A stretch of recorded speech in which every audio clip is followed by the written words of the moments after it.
Mimi ndo mume wako tajiri mwenye pesa. Vua shati kisha sketi ili nianze kazi yangu, mke wangu. Yule nyoka akawa anataka kufanya mapenzi na Salma siku ile ile ndani ya lile pango. Taratibu akajiviriga katika kiuno cha Salma huku akipanua miguu miwili ya Salma. Alipohakikisha na vuta kigoda, msikilizaji wangu, usikilize simulizi hii tamu sana niliyokuandalia leo. Fanya kitu kidogo sana cha sekunde tu cha kulike simulizi hii, maana ni lazima utaipenda tu. Bila kuchelewa, tuanze. Miaka ya hivi karibuni kulikuwa na kijiji maeneo fulani ya Afrika ambapo aliishi binti mmoja aliyekuwa mrembo wa sura na shape yake kwa ujumla. Lakini alikuwa na shida moja tu, alikuwa haolewi. Alishuhudia wenzake wanaolewa na kwenda kuishi kwa waume zao, lakini yeye hiyo bahati ilimpitia mbali sana. Siku moja akajisemea moyoni mwake, miaka inaenda lakini siolewi. Nitafanya kila kitu kuepuka aibu hii. Siku moja akiwa na rafiki yake Asha, wakiwa mtoni kuchota maji, alimweleza ni jinsi gani aliichoka ile hali ya kutopata mwanaume wa kumwoa. Asha, mimi haya maisha nimeyachoka. Kwa hiyo unataka kufanya nini? Nataka niende kwa mganga kule mlimani. Siku nyingine wakiwa wanasukana, Asha alijaribu kumshauri sana yule binti na kumtaka awe makini sana na jambo hilo. Rafiki, kuwa makini. Nasikia kuna masharti magumu. Asha akasema, najua Asha, ila mimi ninachotaka ni mume tu. Lakini bado yule binti alisisitiza anataka mume tu. Huyu binti anaitwa Salma. Sijui kwa nini akina Salma wanakuwa hivi. Haya msikilizaji, na kukumbusha, kama ulikuwa hujabonyeza ile alama ya kulike video hii, basi nisaidie sasa kuibonyeza. Haya, tuendelee sasa.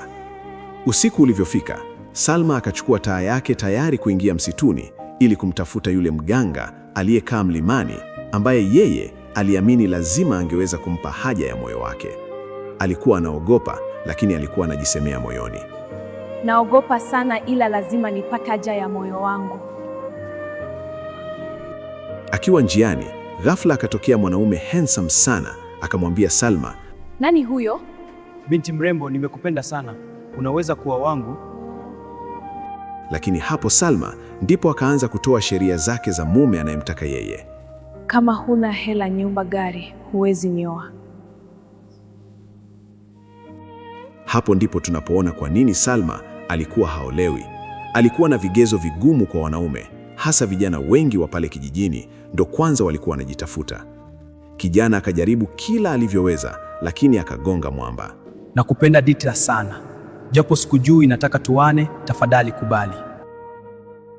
Hapana kaka, mimi sikutaki. Tafuta mwingine. Lakini kwa nini? Sitaki maelezo zaidi, nenda zako. Basi binti hatimaye akafika kwa mganga. Mganga akauliza, unataka nini? Binti, unataka nini? Salma bila kuchelewa akajibu, mimi nataka mume tajiri mganga. Mganga akamuuliza Salma kuhusu yule kijana aliyekutana naye njiani. Binti, wakati unakuja hujakutana na mwanaume? Nilikutana naye. Ulimjibu nini alipokutongoza? Nilikataa kwa kuwa tajiri. Kwa hiyo unataka mwanaume tajiri? Ndiyo mganga. Mganga alijua ni dawa gani Salma inabidi aipate, hivyo akamuuliza ili kutaka uhakika kama yupo serious na hitaji la moyo wake. Nina imani utaweza. Masharti kumbuka, hakuna kurudi nyuma. Nitajitahidi. Leo usiku sana utaingia kwenye pango, huko utamkuta mume wako. Kweli? Ndiyo, kweli. Utakutana na wanaume 3, utamchagua mmoja. Salma alianza safari kuelekea msituni huku akijisemea peke yake, siamini kama leo naenda kupata mume na mimi niheshimike kwa watu. Baada ya safari ndefu kidogo, hatimaye Salma alifika pangoni akiwa ameshika kuni inayowaka moto mkononi mwake. Alipoingia tu, Salma alikutana na vyungu vitatu mbele yake. Sijui hata nichague chungu gani. Nachagua hiki cha kwanza. Ghafla baada ya kuchagua chungu cha kwanza, likatokea joka kubwa sana. Nikukumbushe msikilizaji wangu mpendwa, kama umefika hapa, tafadhali nisaidie kubonyeza hiyo like button kama hukubonyeza. Ni kitu cha muda mfupi tu.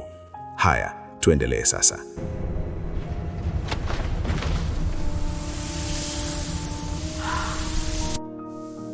Mimi ndo mume wako tajiri mwenye pesa. Vua shati kisha sketi ili nianze kazi yangu, mke wangu. Yule nyoka akawa anataka kufanya mapenzi na Salma siku ile ile ndani ya lile pango. Taratibu akajiviriga katika kiuno cha Salma huku akipanua miguu miwili ya Salma. Alipohakikisha nafasi ipo, taratibu kabisa yule nyoka akapeleka mikwa wake katika sehemu nyeti za binti Salma. Salma alilia sana huku akijuta kumkataa yule kijana pale msituni na badala yake kumtaka mwanaume mwenye hela ambaye hata hakumjua atakuwa ni nani. Nyoka alifanikiwa kuingiza mkia wote katika mwili wa Salma. Hiyo haikuwa mwisho. Salma ilibidi arudi kijijini na yule nyoka, lakini alijibadilisha na kuwa binadamu. Watu walipoona Salma anarudi na mume, walimpongeza sana bila kujua uhalisia. Salma pekee ndo alijua ukweli uliofichika kuhusu yule mume wake. Na kila siku usiku, Salma alilipa bei ya kupata mume mwenye pesa. Siku chache baadaye, wimbi kubwa la wanawake wenye tamaa kama Salma walionekana wanaelekea kule msituni kwa yule mganga.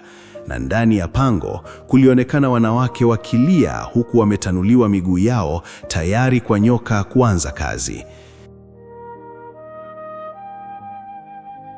Simulizi hii ina mafunzo mengi sana.